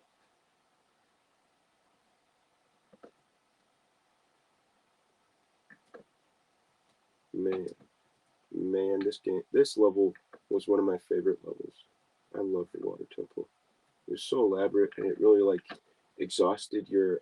It really like challenged your abilities and like your equipment and everything. It was like it really like kind of like gave you that grit and that uh, challenge to grow, and like it was good. I liked it. It was nice. I was like, this is enjoyable. I like this. It caused you to grow and like really like use your capabilities and your genius, your intuition, your like whatever like equipment that you had accumulated thus far. It was like really put it to the test, and like you really could like use it very well. What was in here? Oh, there was something here.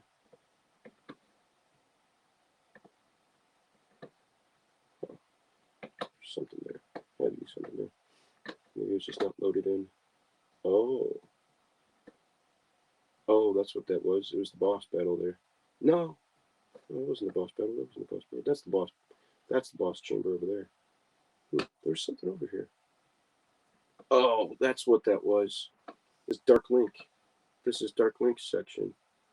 This is where you face Dark Link, and you get the long hook shot, and then you come down here.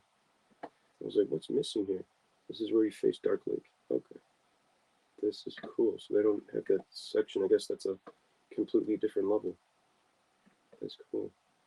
I don't know if they have it on this website, the Dark Link fight level.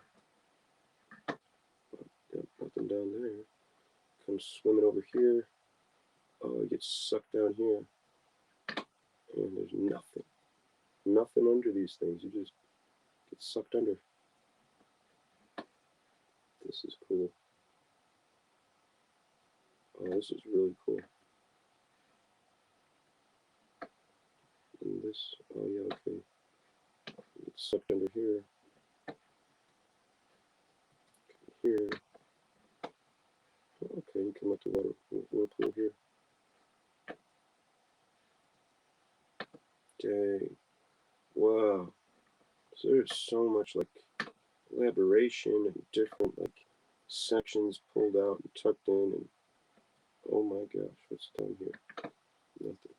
Yeah, it's like just like the way that like all these levels are just tied into each other, like these like are all over here, and this level comes over here and comes so close flush to this level but doesn't touch. It's just on the other side of the walls. It's so crazy. It's right there. It's right there the entire time. My gosh, it was right there. This was on the other side of that. That's crazy. That's ridiculous. We got these things. Let's go in. Down here. Nothing is down here.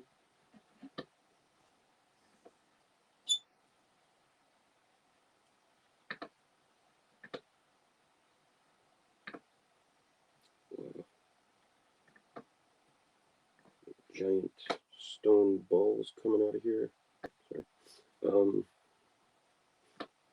Yeah, come up here. Nope, nothing up here. This is cool. Man, this is awesome.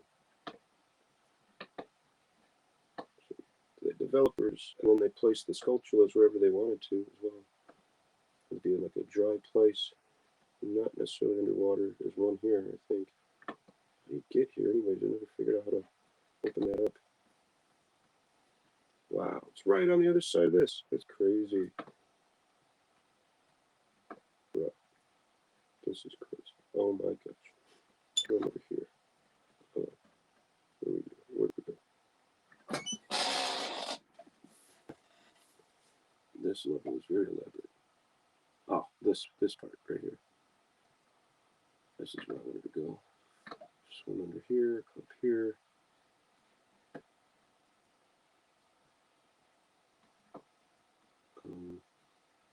Yeah. Okay, the menu. Man, all of this was just so elaborate. Come down here. Come here. Yeah, so all this stuff is painted texture on here. I think it's like, as well, I don't know if it moves. I think it's animated texture. Make it look like it's water moving. That's ridiculous. If they made a animated light map, that's ridiculous. That's like really high end. This was like an amazing game.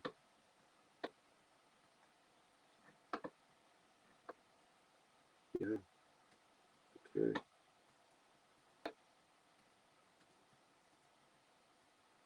Man. Wait, there's something up here? Oh, that's the entrance. Okay, that's the entrance to the level. Okay. Okay. And then here's the boss level. Fight your way up those slings, those things, those knives. And then you fight the boss here. I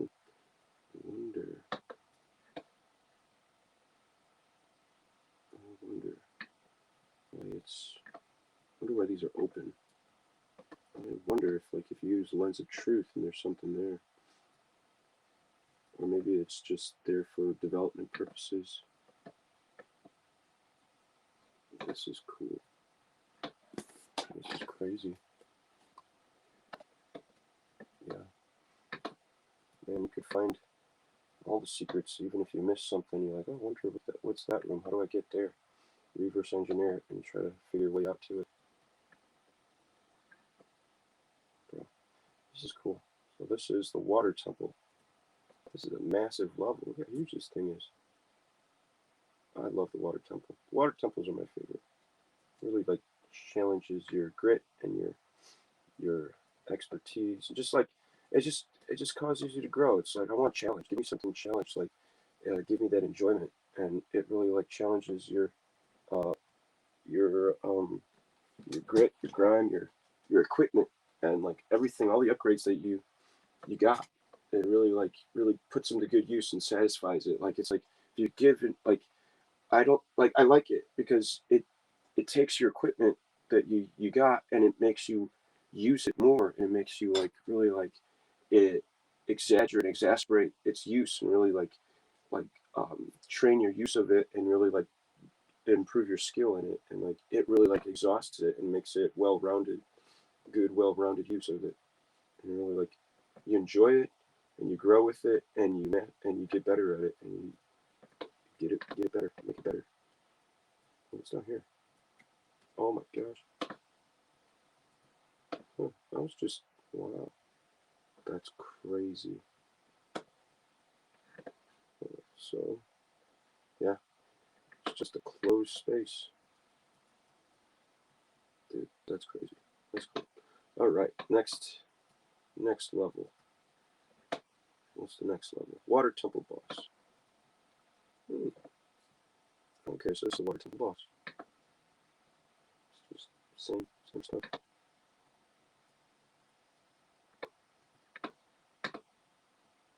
Anything underneath? Anything above? Backfix coal. See what's going on behind the scenes. Nothing. Anything. Nope. Oh my gosh. These are just triangles. Without bottoms? No. Maybe, possibly. Possibly without bottoms. This is cool. Alright, next level. Where to next? Canon's Castle. Huh. Chamber Sages. I think we went through a lot of it already. Fire Temple. Shooting Gallery. Bottom of the Well.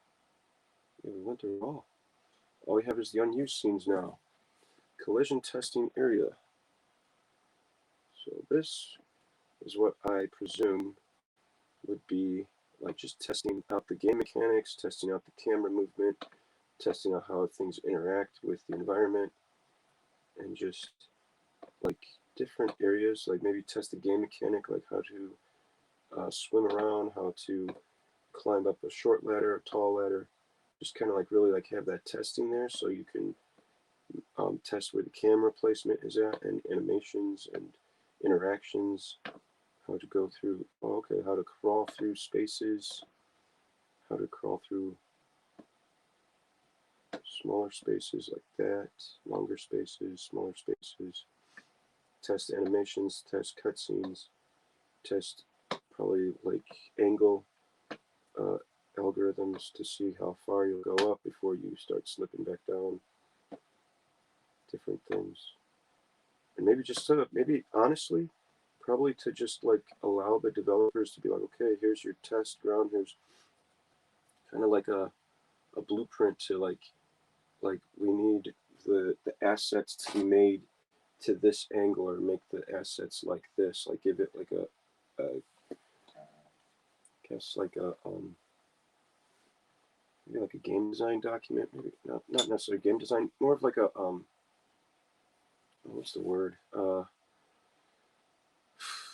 like a blueprint to like where like you can like come and glean from, like if you're modeling something, like okay, well, we want the angle to be this way, it can only be at this length so that he can interact with it, or if it's like this length so he can interact with it at this angle, and have like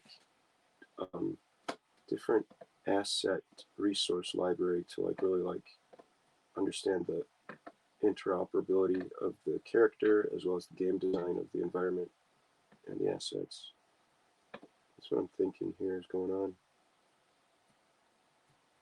Yeah, I'm just testing things out, maybe like how far his fall animation will be, and like how far, like how long his screaming, his yelling will be before he hits the ground, or come all the way up here, how far he'll fall, like when he does fall, like how long to have the scream go for, like oh, like it's like I was thinking like when he gets hit off the platform versus Ganon, like he yells and he's like ah, and then he hits the ground, he's like oh.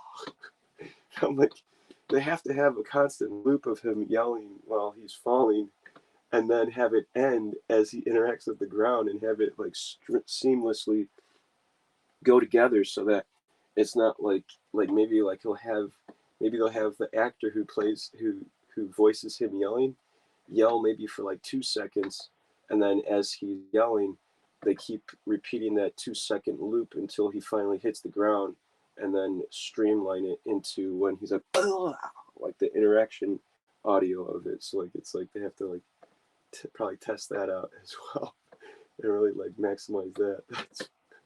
That's crazy to have this thing up here. I wonder how many times they tried like testing it. I was like, oh. That's horrible. But the funny thing is that whenever Link falls to the ground, I think he only loses like half his heart. So it's like no matter how high he is, he always falls to the ground. He only loses like half a heart. He's like super resilient.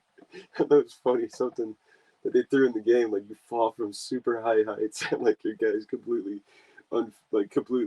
he like gets destroyed, and then he gets up and he's like completely unfazed by it. It's crazy. That's funny. I love that part of the game. Like how he falls from such high heights and like magnitudes. It's like, oh my gosh, I can imagine them testing this out. I would love. They probably had a fun time with this level. This is hilarious. It's like to see that up there is crazy. That's funny. Okay, next one. Basitu Treasure of Warp. Let's see here. Maybe they're, I don't know, maybe they're testing out treasure chests in this room. Treasure chest animations in this room. Or something. It's just a box. Maybe certain game mechanics in that room. Depth test. Depth test. Probably something more mechanical or something more along the lines of video game engine that they use. Nope, nothing here. Stelphos boss room. Probably. There's a Stelphos boss room, possibly a level that they didn't use, that they were going to use. Maybe you fight a boss, a Stelphos boss. You got like a little like step right there. That would be pretty cool. You fight a giant lizardman king. That would be cool. Dark Link testing area. Okay, so it's like geese outside squawking. Yeah, looks kind of like the environment design. Oh, that's cool. Environment design of, that's interesting how they modeled that, if they modeled that at all. Or it could just be a texture. Holy crap, I think it's just a texture. Oh my gosh. Well, this looks kind of like environment design of the Forest Temple. And this is, I guess they tested Dark Link here. Beta Castle Courtyard. Probably beta testing before the final game being released. Certain things maybe that they didn't test completely. Yeah, certain things. It looks pretty much the same. Maybe they just used it, they just called it just the beta test. Yeah, this is cool. Yeah, same thing, just doesn't look too different. Maybe a few assets that were different. Oh, it's down there. Oh, it's a green fence. Oh, okay. Oh, it's all the way around here. Okay. We'll turn along. Wow. Oh, okay. It's the back side of the fence. You see, I think. All right, beta testing. Oh, what's in here? Oh, this is cool. It's over there. Nope. Oh, okay. That's cool. All right. And then we have action testing room. Really don't know what this is. Could be like animation testing or maybe visual light testing. SRD. I tried to look up what SRD meant.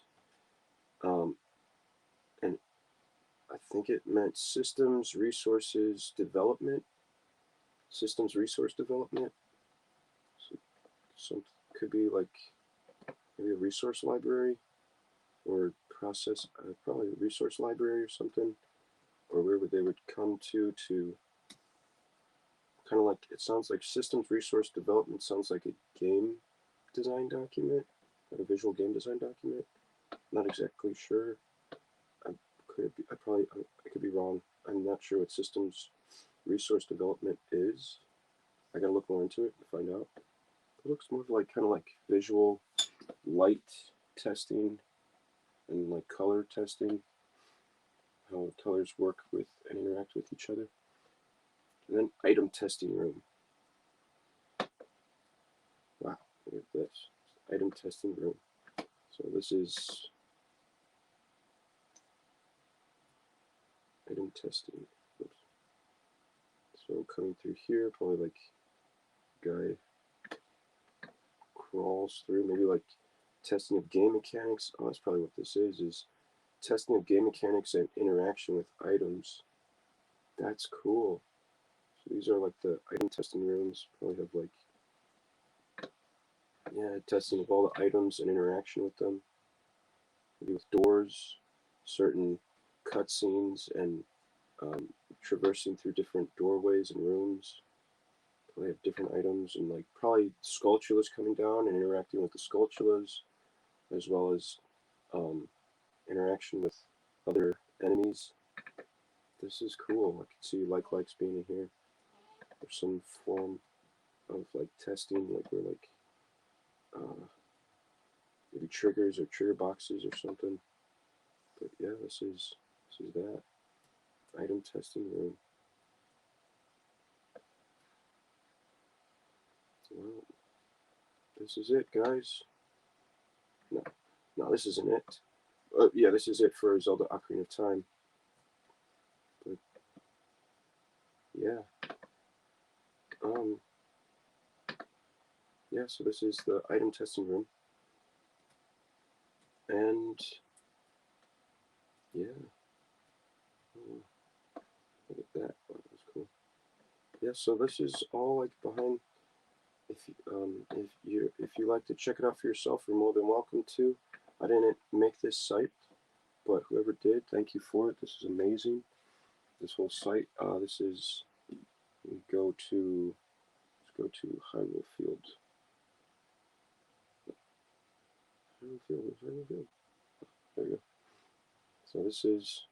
Yeah. So if you'd like to come check out this website, this is noclip.website. I didn't make this website, but whoever did, thank you very much. This is a major like testament to Ocarina of Time. It just magnified my enjoyment of the game that much more, and it deepened my appreciation for the game and the development crew, and like really seeing how much actually went into this game. Like it's a major undertaking for 1996. This was crazy. This is great. This is amazing. This is like I don't know. This is like PS3 kind of environment design. This is really good environment design here. But yeah, really like helped me understand the whole aspect and appreciation for Ocarina of Time itself and game development as a whole. Like finding techniques on how to really implement it for myself or anyone else who's looking into the development of video game design as well. Like help like to like really like attribute to that technique and to appreciate the development efforts of those who did it, who made this, who made the game, who made Ocarina of Time. So yeah, to help out with like video game asset development and environment design. But yeah, so Ocarina of Time, Zelda Ocarina of Time is a legendary game, amazing game. I loved it. I love playing it, and thank you for those who watched me. Thank you for those who watched me play it, and we had a great time together. Man, I can't believe it's already done. Man, there's so it is so good. Thank you for this time together, for allowing me to play this and for watching it as I did play it. Yeah, I had a great time. It's kind of sad to see it end, but I'm glad. We beat it. It should be a joyful thing. We beat it. We overcame it. We overcame the conflict. We overcame the the video game. We got it. We beat it. We overcame it. It was great. And yeah, so like it's not the end. It's only the beginning of something new, but it's the end of the chapter of Ocarina of Time. But you know what? No, it's not the end. It's a joyful time. It's a good thing. It was great to play this game, and I enjoyed it highly. Thank you for watching me play it. Thank you for allowing me to expound more in the behind the scenes depth of everything, and watching me do this, and providing a fun time to play this game with you guys. Yeah, thanks for. Yeah, we went through some crazy things. It was an amazing game, and it was very fun. Crazy epic boss. Oh my gosh, Ganondorf is probably my most favorite boss now that I have ever fought ever throughout every game. Every game, I would say Ganondorf is my favorite. That's crazy. This is an awesome epic game. This game is awesome. But man, Link is great. This whole game is amazing. I appreciate it as I played as a kid, I was like, okay, this is a cool game. I got older, played it again, I beat it for myself. I'm like, okay, this is a cool game. And I got older, and as I get older, and I replay it, and I replay it, and I replay it, it gets better and better and better and better. And never, I've never been able to do that for any other game. This is that game that like you put it away, you turn it back on, you play it again, and it's better the next time that you play it. You're like, this is crazy. This is a great game. This is an awesome game. I highly recommend playing Zelda Ocarina of Time for the N64. It is a crazy game, dude. This is awesome. So, thank you to the game develop. Thank you to everyone for coming and watching this game. Thank you for whoever made Zelda Ocarina of Time. This game is crazy. And dude, well, I had a great time playing, and yeah, we will start. We'll start a new game soon. I'm still deciding on what game that will be, but we will start a new game soon. I got to see. I gotta find. Yeah, yeah. I'll find a new game to start.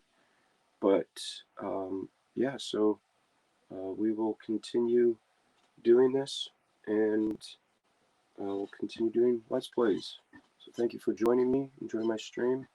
Hope you have a great day. Yeah, God bless. Have a good day. I'll see you guys. Bye.